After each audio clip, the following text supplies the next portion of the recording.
Assalamualaikum warahmatullahi wabarakatuh. Perkenalkan, nama saya Aryana Diakusumaningrum dengan NIM K7121046 dari Program Studi Pendidikan Guru Sekolah Dasar Universitas 11 Maret. Di sini saya akan menyampaikan materi mengenai ketahanan nasional untuk memenuhi tugas pendidikan kewarganegaraan dengan dosen pengampu Bapak Dr. Andes Wahyudi, Magister Pendidikan. Langsung saja kita ke materinya. Selamat menyaksikan. Ketahanan nasional atau TANNAS adalah kondisi dinamis suatu bangsa, berarti keuletan dan ketangguhan yang mengandung kemampuan mengembangkan kekuatan nasional di dalam menghadapi dan mengatasi segala ATHG, ancaman, tantangan, hambatan, dan gangguan yang datang dari luar maupun dalam negeri, yang langsung maupun tidak langsung membahayakan integritas, identitas, kelangsungan hidup bangsa dan negara, serta perjuangan mengejar tujuan perjuangan nasional. Jika diibaratkan dengan tubuh manusia, ketahanan nasional itu seperti sistem imun yang harus dipertahankan dengan menggunakan vaksin, atau ibarat lainnya ada sebuah tembok. Di belakang tembok itu ada negara kita, Indonesia, sedangkan di depan tembok ada lawan kita. Maka kita harus mempertahankan tembok tersebut supaya lawan tidak bisa menerobos atau menghancurkan tembok tersebut dengan cara kita harus bersatu padu. Adapun istilah-istilah yang berkaitan dengan ketahanan nasional yaitu 1. Ada ketangguhan, kekuatan yang menyebabkan seseorang atau sesuatu dapat bertahan atau kuat menanggulangi beban. 2. Keuletan, usaha terus secara giat dengan kemauan yang keras di dalam menggunakan segala kemampuan dan kecakapan untuk mencapai tujuan atau cita-cita. Yang ketiga, identitas, yaitu ciri khas suatu negara dilihat secara keseluruhan atau holistik, yaitu negara yang dibatasi oleh wilayah, penduduk, sejarah, pemerintah, dan tujuan nasionalnya serta peranan yang dimainkannya di dalam dunia internasional.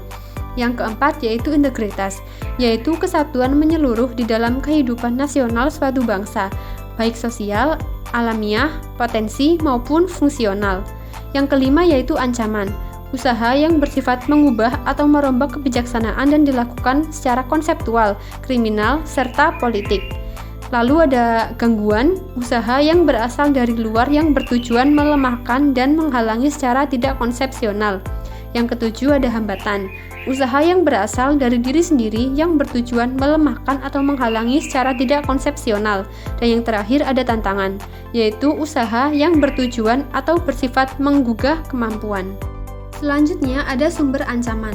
Ancaman itu dibedakan menjadi dua, dibedakan dari dalam negeri dan juga dari luar negeri. Ancaman dari dalam negeri itu ada subversi dan pemberontakan dalam negeri. Subversi yaitu kegiatan yang menghancurkan atau mengacaukan eksistensi kedaulatan, pengaruh atau wibawa lawan dengan jalan merongrong kelembagaan atau pemerintahan lawan. Sedangkan pemberontakan dalam negeri yaitu contohnya ada ancaman residual, yaitu berbagai keadaan dalam masyarakat yang merupakan kerawanan ekonomi, sosial, dan politik yang jika tidak ditangani secara tuntas pada waktunya akan menjadi kerusuhan-kerusuhan.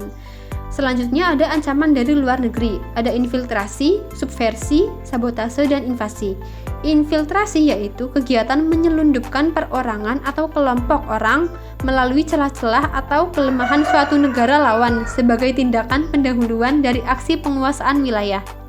Ada subversi yaitu kegiatan menghancurkan lawan dengan jalan merongrong kelembagaan atau pemerintahan lawan. Selanjutnya ada sabotase, yaitu kegiatan penghancuran sumber daya lawan dengan tujuan menghancurkan semua aspek kehidupan bangsa atau melemahkan pemerintahan lawan. Dan yang terakhir ada invasi, yaitu serbuan militer secara terbuka dan dalam jumlah besar dengan tujuan menduduki atau menjajah wilayah negara yang diserbu. Metode atau pendekatan Astagatra. Metode Astagatra adalah cara berpikir yang menyeluruh dan integral yang meliputi semua aspek kehidupan, meliputi aspek alamiah dan aspek sosial dalam melakukan suatu tindakan. Sebagai manusia budaya, manusia tentu mengadakan hubungan dengan alam sekitarnya di dalam usaha mempertahankan eksistensi dan kelangsungan hidupnya. Hubungan manusia dan alam sekitar itu ada beberapa contohnya. Yang pertama, manusia dengan Tuhan. Setiap manusia pasti memiliki Tuhan, dan dalam menjalankan beribadah terhadap Tuhannya, terdapat aturan-aturan, mana yang diperbolehkan dan mana yang dilarang. Itu semua termuat dalam agama yang dianut. Selanjutnya ada manusia dengan cita-cita. Manusia dalam mewujudkan cita-citanya sebaiknya memiliki alat untuk membantu mewujudkan cita-citanya. Misalnya, kita belajar tentu membutuhkan buku atau HP atau laptop untuk mempermudah proses belajar dan mengakses pengetahuan. Begitupun dengan negara Indonesia yang memiliki ideologi sendiri yang dianut untuk mempermudah cita-citanya. Selanjutnya ada manusia dengan kekuasaan yang diwujudkan dengan politik. Selanjutnya, ada manusia dengan kebutuhan yang diwujudkan melalui ekonomi. Misalnya, kita ingin membeli beras untuk makan sehari-hari, maka kita akan pergi ke toko sembako untuk membeli beras. Kegiatan tersebut dinamakan kegiatan jual beli atau kegiatan ekonomi. Selanjutnya, yaitu manusia dengan manusia. Manusia adalah makhluk sosial. Manusia tidak bisa hidup sendiri, memenuhi kebutuhannya sendiri. Manusia itu membutuhkan bantuan dari orang lain. Oleh karena itu, ada hubungan sosial antar setiap manusia. Selanjutnya ada manusia dengan rasa keindahan yang diwujudkan dengan kesenian atau kebudayaan. Misalnya, seniman atau pelukis mengungkapkan isi pikirannya melalui dengan cara melukis dan kemudian akan menghasilkan sebuah lukisan. Selanjutnya ada manusia dengan rasa aman yang diwujudkan melalui hankam. Misalnya, di lingkungan RT kita pasti ada jadwal piket ronda kan? Nah, tujuannya untuk mengontrol keamanan lingkungan sehingga bisa mencegah adanya kemungkinan pencuri di lingkungan tersebut. Itu adalah contoh pertahanan keamanan di lingkungan masyarakat. Dan yang terakhir ada manusia dengan penguasaan alam. Melalui iptek, manusia bisa mempermudah pekerjaannya, sehingga waktu akan lebih efisien dan efektif. Iptek mempermudah segala pekerjaan manusia, namun dengan catatan, harus kita filter mana yang baik dan mana yang kurang baik. Aspek kehidupan nasional atau Astagatra. Yang pertama ada aspek alamiah atau Trigatra. 1. Posisi dan lokasi geografi negara. Misalnya, dulu ada Pulau Timor Timur jatuh ke tangan negara lain. Nah, itu sudah merupakan suatu ancaman pada posisi dan lokasi geografi negara. Lalu apa yang kita lakukan untuk mencegah hal serupa terjadi? Kita bisa melakukan peningkatan potensi laut dan darat serta posisi dengan negara tetangga. Kita harus mampu bernegosiasi dengan negara lain. Jangan sampai suatu negara dengan mudahnya keluar masuk negara kita, sedangkan kita susah masuk ke negara lain. Itu namanya tidak fair. Dan yang kedua, ada keadaan dan kekayaan alam. Sebenarnya negara Indonesia itu kaya akan sumber daya alam, seperti nikel, emas, minyak, batu bara. Jangan sampai yang mengeksploitasi orang asing. Kita hanya mendapat untung dari pajak bumi dan bangunan. Apalagi jika tenaga kerjanya diambil dari orang asing juga. Sehingga perlu dibentuk kesadaran nasional pemanfaatan kekayaan alam. Dan yang terakhir ada keadaan dan kemampuan penduduk. Di desa kita ada potensi untuk beternak dan bertani, tapi kita tidak tahu caranya, sehingga peluang tersebut diambil alih oleh pengusaha besar dan kita hanya dipekerjakan saja di situ. Solusinya adalah dengan meningkatkan pendidikan dan pelatihan. Lalu, apakah ada hubungan antar gatra di dalam Trigatra? Tentu saja ada. Yang pertama ada antara kondisi geografis dengan kekayaan alam. Sumber kekayaan alam perlu didata lokasi penyebaran dan potensinya di seluruh tanah air. Sebagai contoh, industri besi baja berdekatan dengan lokasi biji, besi atau baja. Sumber energi batu bara, minyak bumi. Industri listrik berdekatan dengan daerah industri. Industri kertas berdekatan dengan hutan bambu atau kayu sebagai bahan bakunya. Yang kedua ada antara penduduk dengan kondisi geografi. Masalah yang kita hadapi sekarang adalah penyebaran penduduk yang tidak merata. Banyak pulau di Indonesia yang kaya potensi SDA, kekurangan penduduk untuk mengolahnya. Optimalisasi pemanfaatan sumber daya alam ini tidak mungkin dapat kita capai karena kekurangan penduduk yang mengolahnya. Disinilah relevansinya program transmigrasi, kendatipun program transmigrasi tidak hanya ditujukan untuk pengolahan SDA, tapi juga untuk meningkatkan kemakmuran dan menjaga keamanan wilayah. Dan yang terakhir ada antara kekayaan alam dan penduduk. Kekayaan alam akan bermanfaat jika ada penduduk yang mengolah. Manfaatnya akan lebih besar daripada pengolahannya dan didukung oleh kemampuan penguasaan teknologi sehingga bermanfaat secara optimal. Dalam hal ini, bukan saja jumlah penduduk yang besar diperlukan, tapi juga kualitas penduduk menguasai teknologi harus memadai. Yang kedua, ada aspek sosial atau kemasyarakatan atau pancagatra. Yang pertama ada ideologi. Bagaimana suatu rangkaian nilai mampu menampung aspirasi, Bagaimana caranya nilai-nilai Pancasila dapat mudah dipahami dan dipraktekkan oleh warganya? Hal tersebut bisa dilakukan dengan memasukkan nilai-nilai Pancasila ke dalam kurikulum, misalnya dengan mata pelajaran pendidikan kewarganegaraan. 2. Politik. Kekuasaan tertinggi ada di rakyat. Rakyat memilih mana yang menjadi wakilnya. Itulah yang dinamakan dengan demokrasi. 3. Ekonomi. Sarana, modal, teknologi itu saling berkaitan. Jika suatu negara teknologinya maju, maka sarana dan modal untuk meningkatkan ekonomi juga ikut maju. Yang keempat, ada sosial budaya.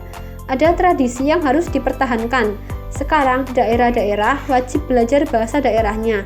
Itu tercantum di kurikulum di sekolah-sekolah supaya budaya tidak hilang. Jika hilang, maka itu bisa diakui oleh bangsa lain. Dan yang terakhir ada pertahanan dan keamanan. Pertahanan dan keamanan misalnya itu ada wajib militer, itu merupakan partisipasi dan kesadaran masyarakat. Hubungan antar gatra di dalam Pancagatra.